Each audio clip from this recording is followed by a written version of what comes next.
Hola, ¿qué tal amigos? ¿Cómo están? Bienvenidos a este canal. Vamos a continuar con la serie de videos sobre el tema que es base de datos. Hemos estado en pausa un tiempo, pero hemos vuelto y vamos a continuar con esta serie hasta donde podamos avanzar. Hoy vamos a hablar de la metodología de diseño conceptual. ¿Qué vamos a ver en este video? El primer paso en el diseño de una base de datos es la creación del esquema conceptual. Este esquema va a representar las distintas visiones que los usuarios van a tener de toda la información que hemos acumulado. Puede ser conocidas también como lo que son las respectivas vistas. Como comentamos anteriormente, está representado por cada usuario, cómo él aprecia la realidad. Estas vistas, llamémosles vistas, ¿no? Corresponden a diferentes áreas funcionales de la empresa, como producción, ventas, recursos humanos, etcétera. Eso ya depende del contexto en donde estemos ubicados. Para identificar estas vistas podemos examinar la documentación de la empresa, los diagramos de flujo de datos, entrevistas a los usuarios, a los empleados, etcétera. Podemos examinar los procedimientos, podemos evaluar informes, formularios y observar el funcionamiento de la empresa. ¿Qué queremos decir? Lo que nosotros vamos a hacer es observar el modelo de negocio, cómo está funcionando. Por ejemplo, podemos tener la suerte en donde la empresa nos facilite una esquematización ya realizada en Excel. Lo que vamos a tener ahí es solo observar los datos relevantes y evitar los datos sucios. ¿Qué son los datos sucios? Son series de repeticiones que están presentes en una u otra tabla. Más adelante ya vamos a profundizar sobre lo que son los datos. Como comentábamos, podría ser una esquematización en Excel. Otra podría ser una factura en el caso de una empresa para poder absorber datos. Otra puede ser tal vez un enunciado que tal vez eso solo se verá en la vida estudiantil. Y lo que en realidad funciona, ir a la empresa, ver cómo funciona, realizar respectivas entrevistas, realizar respectivos formularios y serie de cosas que nos permita saber cómo está funcionando esa empresa y así nosotros podamos establecer el modelo de negocio y así empezar a la construcción de nuestra base de datos. El diseño conceptual se basa en casos reales, eso ya hemos establecido en los anteriores videos. Vamos a mostrar cómo están relacionados los datos entre sí, sus características, propiedades, identificadores y relaciones, combinando esto con las especificaciones de los requisitos del usuario. Vamos a obtener así un esquema conceptual de la base de datos. El esquema conceptual va a ser una descripción de alto nivel de la estructura de la base de datos. Independientemente del SGBD, que sabemos que es el sistema de gestión de base de datos que vamos nosotros a utilizar. Para obtener, vamos a utilizar un modelo de abstracción de datos llamado modelo conceptual. Este modelo va a realizar o va a utilizar herramientas conceptuales que va a permitir obtener una representación gráfica o semántica de la realidad a un alto nivel de abstracción. La clave para construir el modelo conceptual es cómo nosotros vamos a tener esa habilidad de abstracción datos de una realidad. Esa es la clave.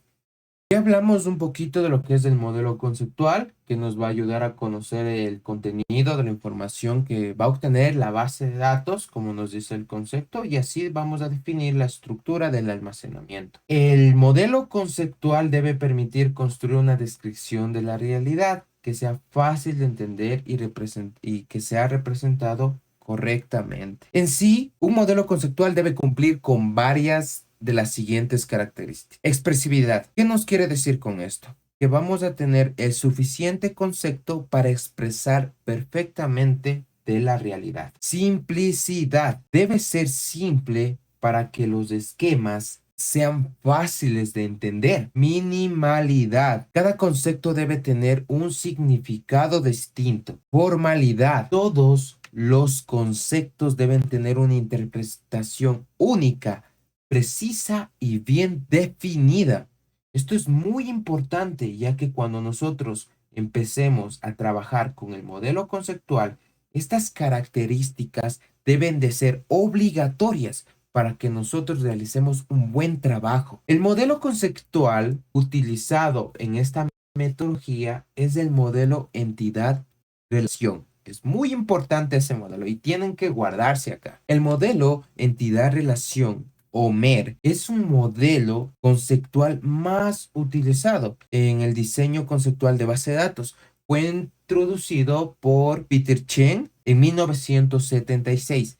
Este modelo va a utilizar herramientas conceptuales, como ya hablamos, se vuelve repetitivo el concepto, para describir la realidad mediante representaciones gráficas y lingüísticas. Esto es muy importante igualmente. Todas las representaciones de la realidad, ya sabemos, vamos a extraer. Igualmente ya sabemos, y nosotros tenemos que llevarle a representarlos en forma gráfica y lingüística para la construcción de nuestra base de datos. Vamos a representar gráficamente la realidad a través de entidades, relaciones, atributos, etcétera. Podemos ver también aquí que la principal herramienta de este modelo es el diagrama entidad-relación, que lo tenemos representado gráficamente aquí. Entonces, vamos a seguir con el tema. Como ya vimos antes, la principal herramienta del MER, el modelo entidad-relación, es el diagrama entidad-relación o DER. Este diagrama es una técnica para representar gráficamente la información sobre todos los datos y sus relaciones para reflejar una visión del mundo real en un esquema informática. Aquí vamos a representar solo los datos existentes, no podemos inventarnos otros. Va a ser independiente igualmente de la base de datos o cualquier sistema operativo y va a incluir todo el estudio que realizamos previamente del análisis de la vida real. Seguimos apreciando varios conceptos fundamentales. ¿Qué es una entidad? Esto es muy importante. La entidad va a ser el objeto concreto o abstracto que nosotros vamos a estudiar, en donde los datos de ese objeto van a ser de interés para el sistema que se va a representar. Por ejemplo, tenemos lo que son concretos, donde decimos que un objeto puede ser cliente, productos, estudiante, autos. Tenemos ejemplos abstractos en donde son compras, ventas, pedidos, préstamos. Esos son los típicos objetos que también son derivados de una entidad. En el DER, las entidades se representan con rectángulos. Esto también es muy importante.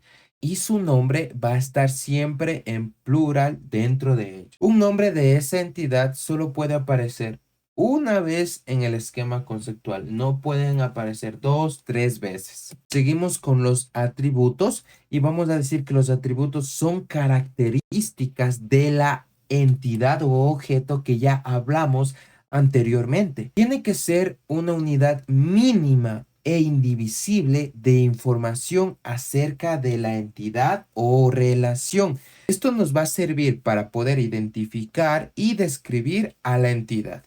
Por ejemplo, yo tengo un objeto, puede ser, pongámosle un perro, y nuestros atributos de la entidad va a ser nombre del perro, edad del perro, etcétera.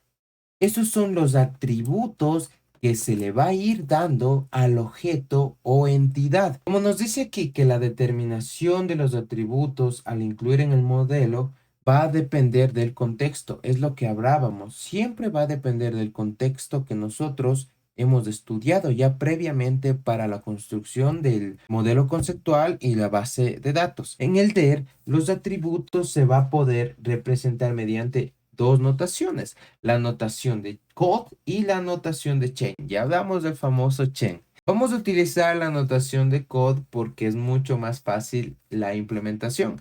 A veces hay bases de datos extensas y nosotros tenemos que ser rápidos al momento de irlas estructurando.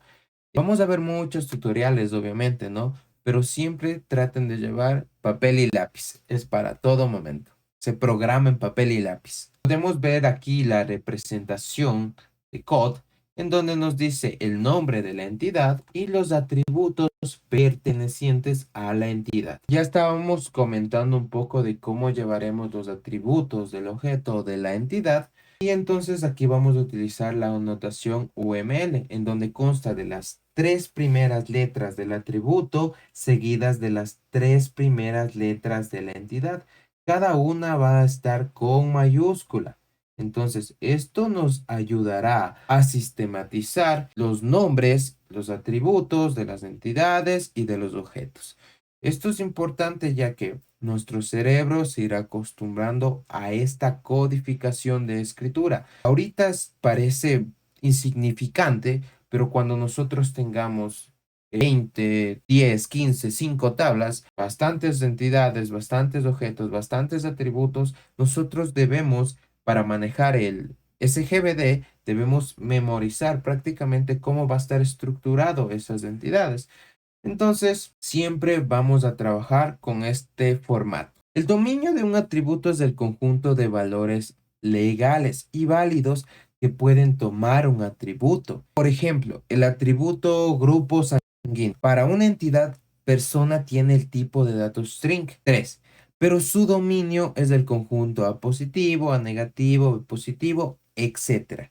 Si un valor está en el tipo de dato, pero no en el dominio, se considera un dato sucio. Y aquí ya vamos a ver un poco de lo que son los datos sucios. Tenemos lo que son los tipos de atributos estáticos que no van a cambiar con el tiempo, dinámicos, pueden cambiar con el tiempo, calculados, cambiarán constantemente y se obtienen a partir de uno o varios atributos. Sin nada más que decir, como siempre, les dejo una pequeña tarea. Las tareas son importantes. En el segundo video expliqué cómo llevar estas tareas, estos apuntes, estos tutoriales para que sirvan y no se queden en el olvido, para que en realidad aprendan lo que es y para qué sirve la base de datos.